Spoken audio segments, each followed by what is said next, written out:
มื้อนี้เฮามาเฮ็ดสวนมักทั่วเด้อนี่เฮาปลูกมักทั่วไว้กินเนาะนี่เฮาก็จะปลูกประมาณนี้เนาะก็บ่หลายปานใดเนาะประมาณสัก30ปลายคุมเนาะนี่มีอยู่สัก30ปลายเบียร์นี่แหละเนาะเรื่องสวนครัวนะครับปลูกมะทั่วมะทั่วสั้นเนาะกินมะทั่วสั้นปลูกไปในเนาะนี่ปลูกก่อนได้อันเป็นความหมายแกงเนาะปลูกต้องมาเยอะได้ไกลใส่ปลูกต้องมาเลยเป็นเนี่ยปลูกบ้านเนาะโอ้ยสวยได้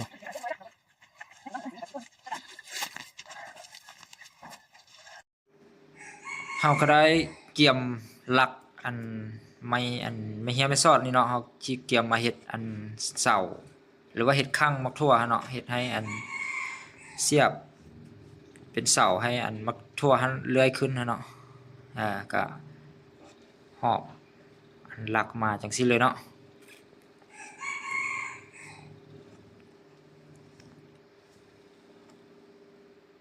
นี่เฮาก็ไฟแหลมๆจังซี่เด้อเพื่อให้มันเสียบอันดินได้เนาะไฟแหลมๆเฮาก็เอามาเสียบจังซี่เลยเด้อนี่เด้อนี่เฮาก็เสียบเส้นตามอันต้นมักทั่วที่มันกำลังขึ้นเนาะเฮาก็เสียบลงจังซี่เลยเนาะนี่จึ๊บจังซี่เลย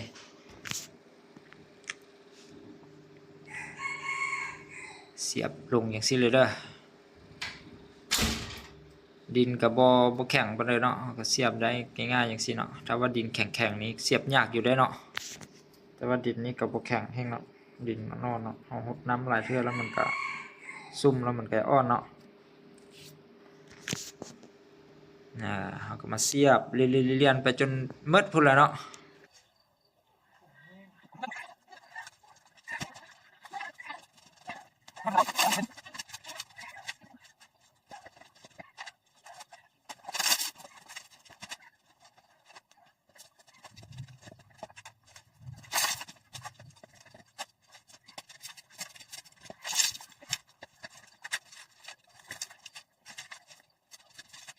โอ้ยมันรีบรีบว่ะมันรีบ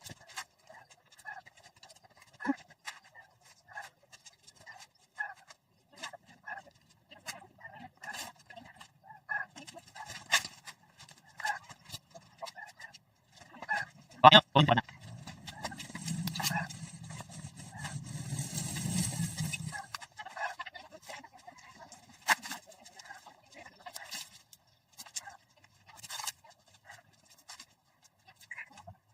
โอ้ยตายก่อนนะ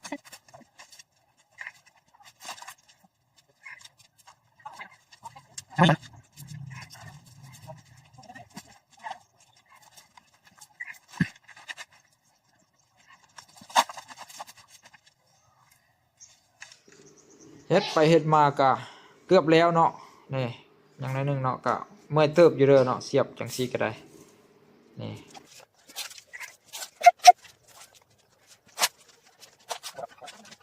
มาแล้ว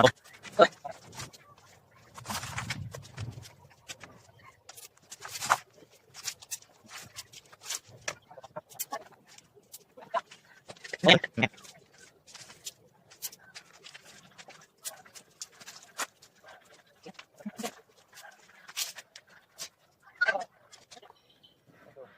เสียบไปเสียบมาก็แล้วเรียบร้อยเนาะบัดนี้เฮาก็มามัดเนาะมัดปลายฮุบเข้านำกันเนาะเพื่อให้บ่ให้เสาล้มเนาะเพื่อเวลามักทั่วเลื้อยขึ้นมันเป็นมากหลายแล้วมันหนักเนาะก็เลยยันมันล้มเนาะก็ต้องได้มัดฮุบใส่กันจังซี่เด้อเด้ปลายมาฮุบขัดกันเนาะขัดกันแล้วก็มามัดใส่กันจังซี่เลยเด้อนี่มัดฮุบจังซี่เลยเนาะนี่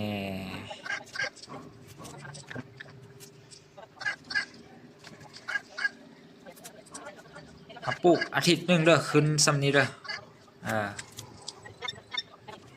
มารอลุ้นไปนำกันเด้อว่ามันสิเป็นหลายซำใดวันนี้เฮาสิพามาเบิ่งสวนมะพร้าวที่เฮาปลูกไว้หั่นเด้อมาเบิ่งไปนำกันเด้อว่ามันขึ้นซำใดแล้วเนาะ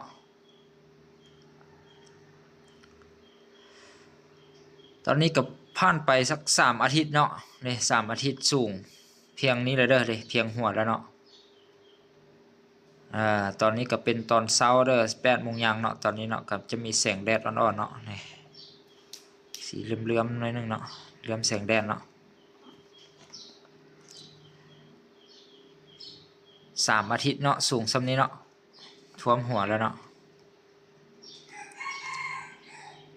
อีกสักประมาณสัก2 อาทิตย์ก็น่าจะเป็นมากหมดแล้วเนาะ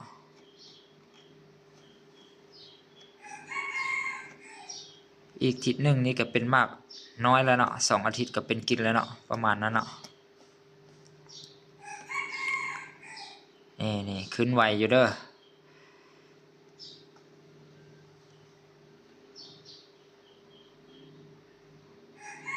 เราก็จะพามาเบิ่งดอกมันเนาะมันเป็นดอกแล้วเด้อ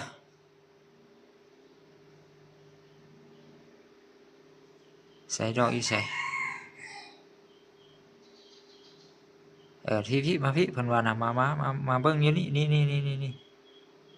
อันนี้จูมแล้วเนาะเด็กๆเริ่มเป็นดอกเนาะ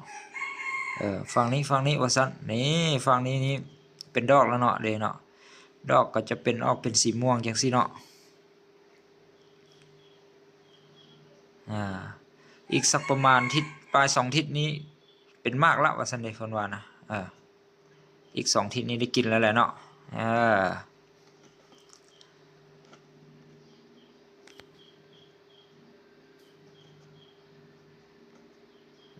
หลังจากผ่านไป2 อาทิตย์เนาะ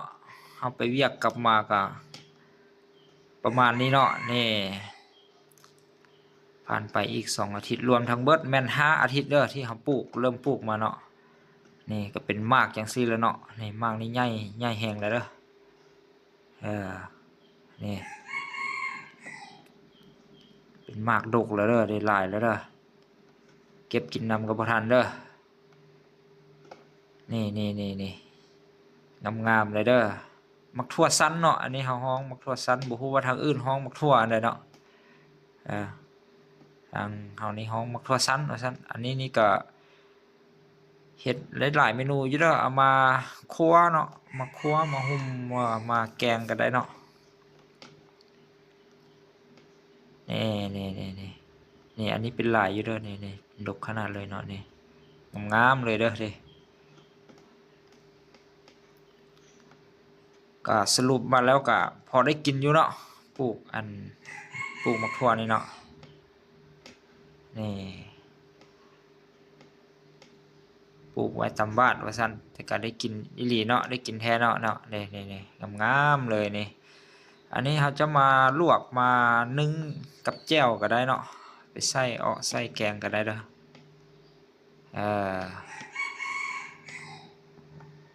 นี่งามๆเลยนี่เป็นพัวเลยอยู่นี่นะประมาณนี้เนาะ